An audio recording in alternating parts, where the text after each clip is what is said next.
So I'm just in the Gaspereau Valley out hunting for mullein, which we're going to use in the next lesson for our smoking blend. And also you can take it internally as a lung tonic. So it's good for your lungs, although of course anytime you smoke anything, there's still going to be tar. So however, there are other aspects of this plant that help the lungs. So hopefully it helps balance out the negative effect of the tar. It helps kind of clear everything out. It's an expectorant.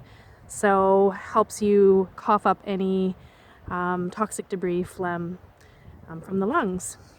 So you can see right now this is its seed head. It's a very kind of phallic looking plant. This time of the year, a lot of the leaves are kind of dried up. Not so nice for harvesting. However, if you find these stalks close by, often you will find some new growth, which I luckily did. Here's an example right here. And it's really fuzzy to touch. Now, some people can get a little bit of a contact dermatitis from this.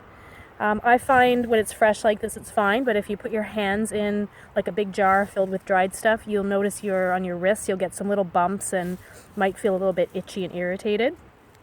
And in fact, the Quaker girls knew about this and they used it to their advantage. So they would rub this on their cheeks to create a look of blush because they weren't allowed to wear makeup. And so this plant's other name is Quaker Rouge. Pretty cool. So yeah, we use these leaves. As I said, they're very fuzzy, so it's pretty easy to identify them. They grow in the wild. Some people do cultivate it in their gardens as well. And even though it's just a seed head right now, earlier this would have been filled with tiny yellow flowers.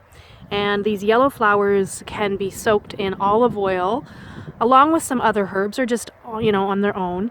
But generally they're mixed with garlic, calendula, and St. John's wort in an oil to make an ear oil, especially great for children, great for adults too, for ear infections. And there is a company, St. Francis, who makes one of these, but a lot of people make it on their own. Over the years, I've heard many success stories with putting the warm oil with this plant and all those other plants I mentioned. Yeah, very effective. But we're looking for the leaves. So this is your assignment, is to go out and see if you can find some of these and just clip them off. This plant is considered a weed, so you don't have to worry about over harvesting. Also, it's a biennial plant, so every second year it will flower. So if you have it in your garden, don't think necessarily that because it didn't come up the second year that it died. Just hang in there, it will come back and it will definitely spread. All right, so that's mullein.